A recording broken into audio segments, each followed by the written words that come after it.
You know, when they talk about branding and a sizzle reel, that's a sizzle reel. Well, like the funny thing is about this video, which we thought would be fun to show everyone today, we don't show it to the public. I only show it to, like, if you get a job at Milk Bar, you come to new hire orientation that I hold, and I talk all about why I started Milk Bar and why it's so special and what's so important about our beliefs and what they're a part of, being a part of the Milk Bar family. And it's the only time we show it, but it's such a fun way to like get it amped up. And if you only show it to employees, that now means that we all get an employee discount when we go to Milk Bar.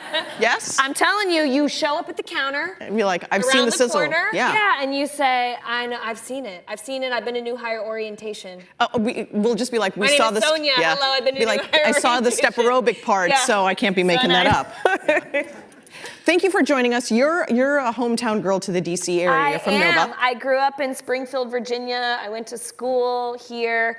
And to be honest, I live in New York now, but the reason I left for New York was because I was so inspired by food, and DC at the time didn't have what it has now. And the reason that we opened Milk Bar here in DC just over a year ago was because I was like, my mom's gonna be so excited that I'm finally like coming home, and that she comes to the store every week. Too. Is mom here?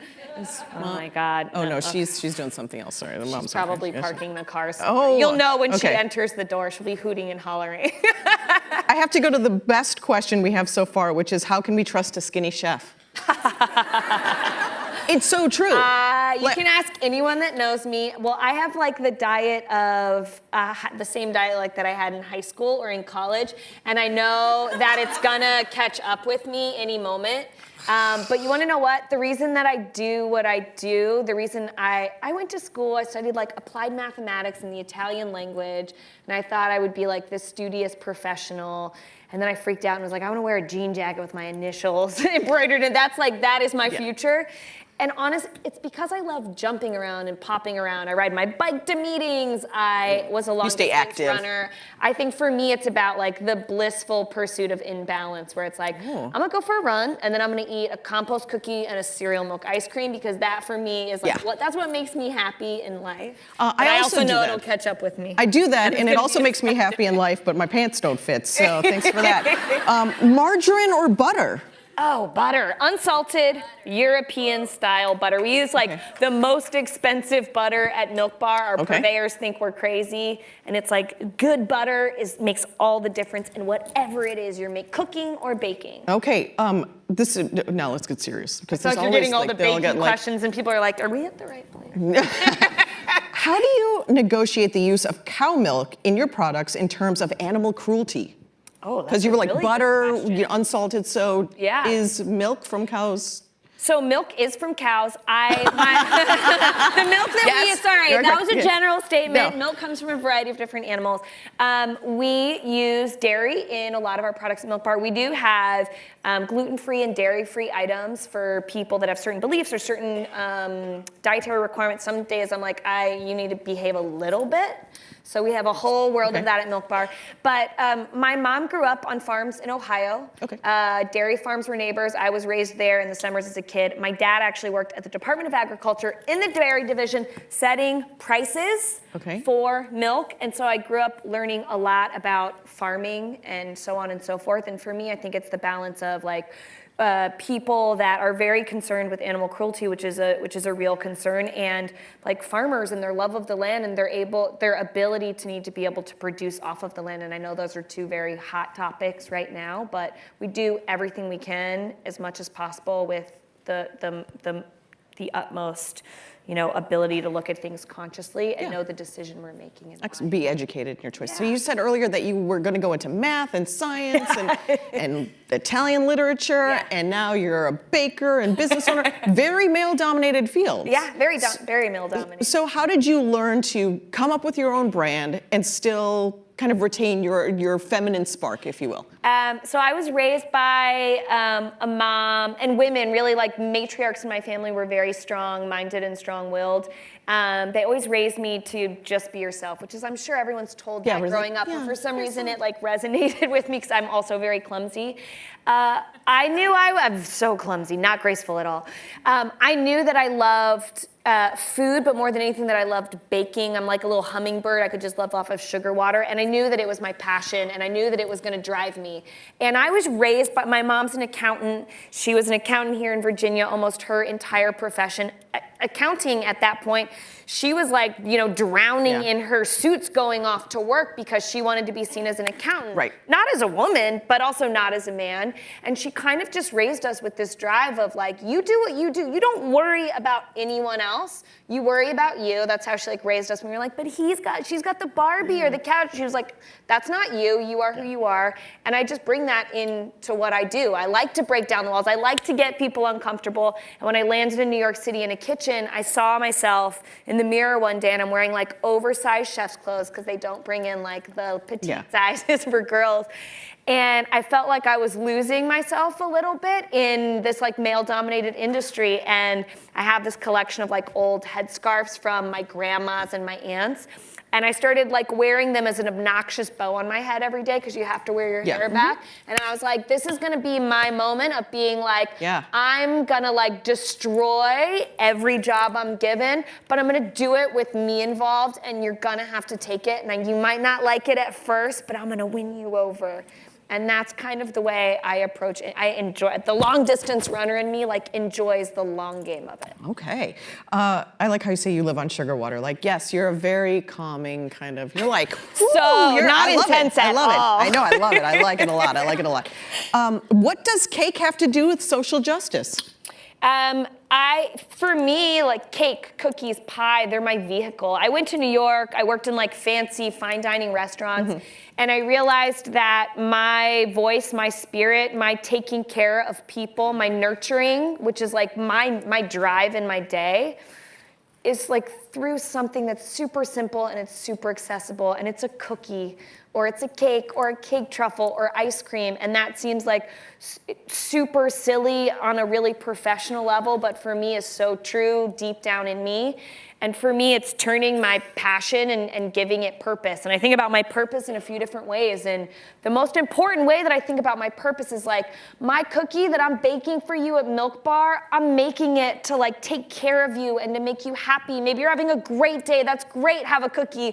Maybe you're having a bad day, have a cookie, it's gonna be better. Maybe you're like caught up in politics or all of this conflict and change that's happening in the world, and you just need a minute to just like let it all go and remember who you are. Maybe you need it to fuel yourself so you can go hop off to your next thing. And for me, that's what I want to be. I want to be a warm hug, whatever is going on. But we also use cake to help support great organizations. Cookies for Kids Cancer is like, we literally help sell cookies to raise money for pediatric cancer research. Hot Bread Kitchen is another great charity that I am very involved in. They do it through baking as well. They provide amazing employment opportunities for immigrant women. We provide them with business skills that they might need, computer skills that they might need, language skills that they might need to build an incredible resume while they're baking the baked goods of where they're from, the communities and the cultures that they're from. So we let them maintain their voice, and we support that and make them into incredible women that go out and get it. So for me, like, don't underestimate the power of a cookie or a cake or a swirl of soft serve. What is Martha Stewart really like? Oh, she's exactly the way you'd think she was, and it's so great. I feel like if you polled the audience, we would each come up with a different thing that Martha Stewart's like. She is. She's amazing. Like, she's a force. She has a presence. Yeah, she does, but most people fear her. She's very tall. Yeah. Most people fear her because she's tall and she has a presence. For me, I'm like, oh, if everyone's scared of her, I'm going in. You're a contrarian. You're totally contrarian. You're like, I get it. I totally get you. I don't want to be scared. If everyone's scared, be the one that's fearless, you know? You're a hugger, she loves aren't you? Dogs. It's my mom. It's my mom's a hugger. You're so a hugger. I'm a hugger. Okay. I'm going to start getting myself prepared for the hug at the end of this. Okay. Sonya's going to be like, you go over on me. Yeah. I'll leave on this side. Well, I can have a conversation about RBF, but so why do you use the word crack when the crack epidemic is devastating communities of color, especially African Americans? That's like one of the most tricky things that we face, because at Milk Bar, first of all, crack pie I did not make it and was like, this is crack pie. I made it long before Milk Bar even started. It was like a baking accident in the kitchen. I was like delving into this old cookbook and reading about the history of pies, and they make this pie in the South called chess pie. Oh yeah. And it's the pie you make when you don't have enough apples to make apple pie, or rhubarb to make rhubarb pie, you make just pie. And like over like that beautiful Southern draw became just pie, crack pie. Chess pie, and it's kind of like a pecan pie without the pecans, and I made it. It's the glue that's supposed to hold everything together. So good. And fed it to like a team of people that I was working with at the time, and they like made a joke of it. And and the relationship to the drug is not meant to be funny whatsoever.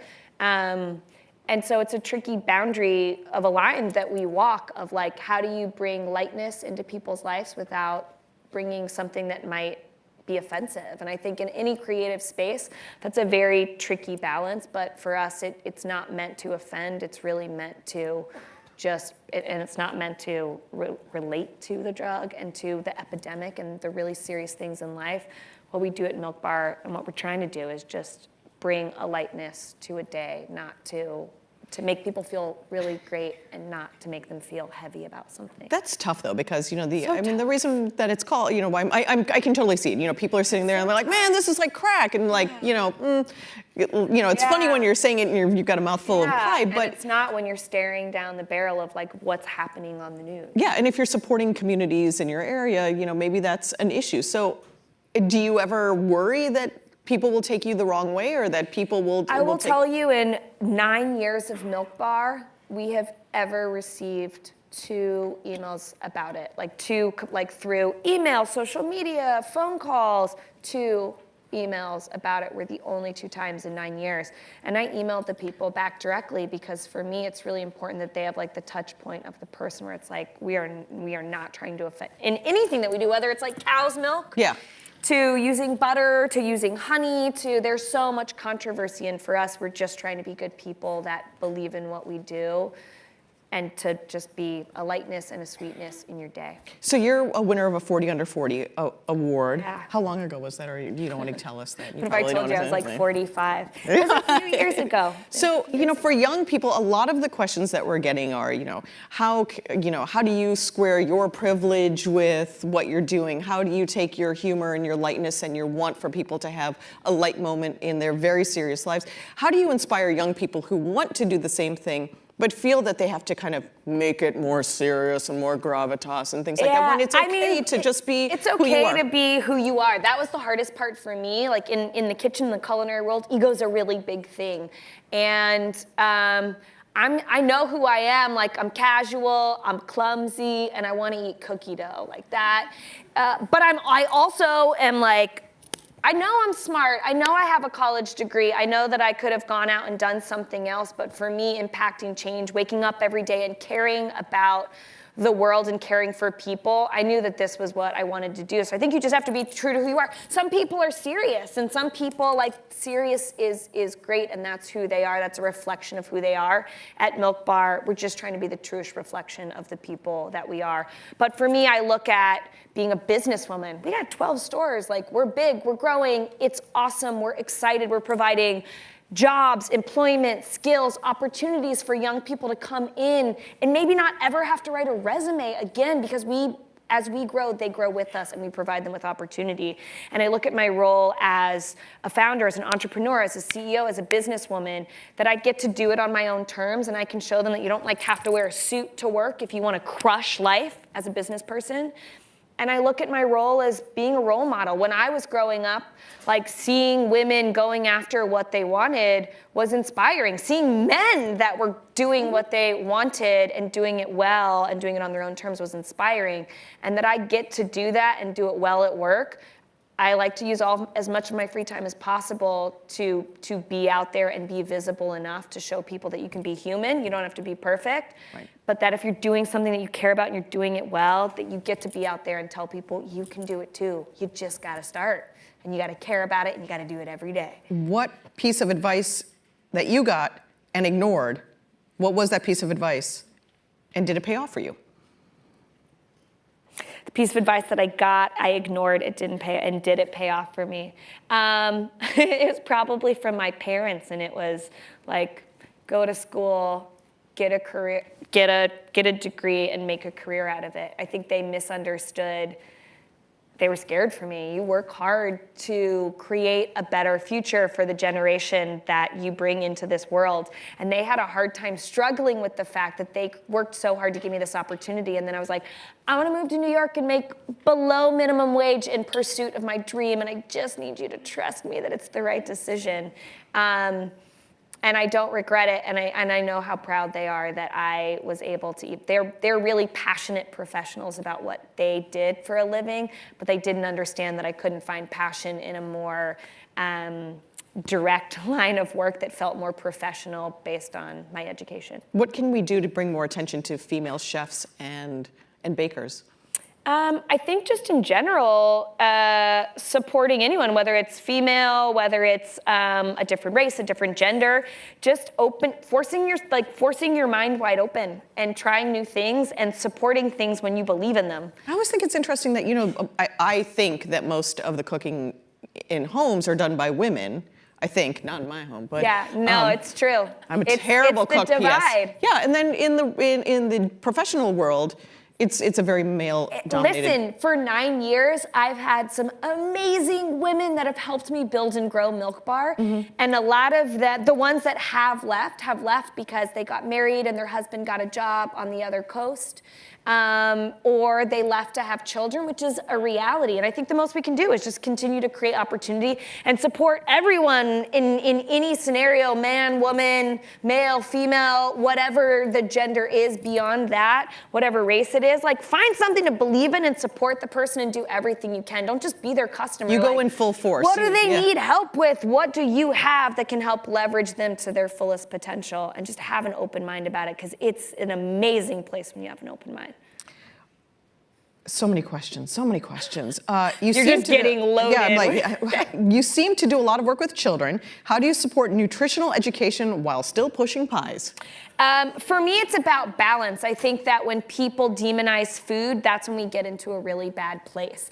We're around, like everyone at Milk Bar is around cookies and sweets and sugar all day long. And because we're around it every day and it's our vehicle for joy and happiness, we don't misuse it, because it's not this thing that gets locked up in the counter. And I think having a positive, healthy relationship with both food and activity, like getting out in the world, jumping around in your day and staying active, that's what I'm about. It's what everyone at Milk Bar is about, because that's how we find the balance. And I think it's knowing when to celebrate over a slice of cake, and knowing when you gotta eat your greens or drink your greens and some green juice or get your protein and have a handful of nuts, and save up for that moment where you wanna come and help us make your life a little sweeter with some ice cream. Can I tell you just a short story about my toddler? I asked him just randomly, what's your favorite kind of cake? And he said, birthday. And I was like, oh my God, you think, I love the way you think. I was thinking chocolate.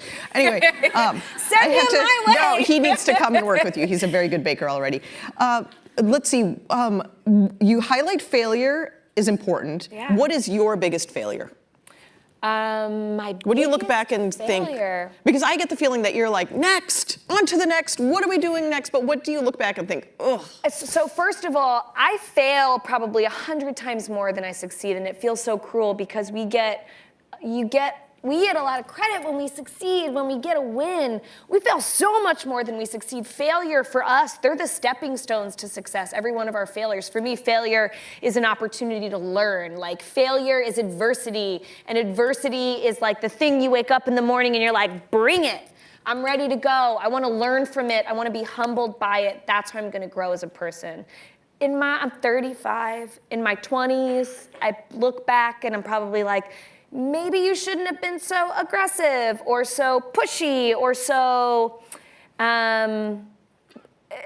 like I know it all and this is the way, but to be honest, if I knew that going into it, I don't think that those like lessons of failure and humility would have brought me to where I am today, and I embrace them. I think like being humbled is one of the most powerful things in the world. Failing is crucial, and if you think you're not failing or failing's not good, you're probably not you're not either taking enough risks, you're not being honest with yourself. Like embrace it, let it in, and just know it's a stepping stone to you learning a little bit more to get you a little bit closer to where you want to be going.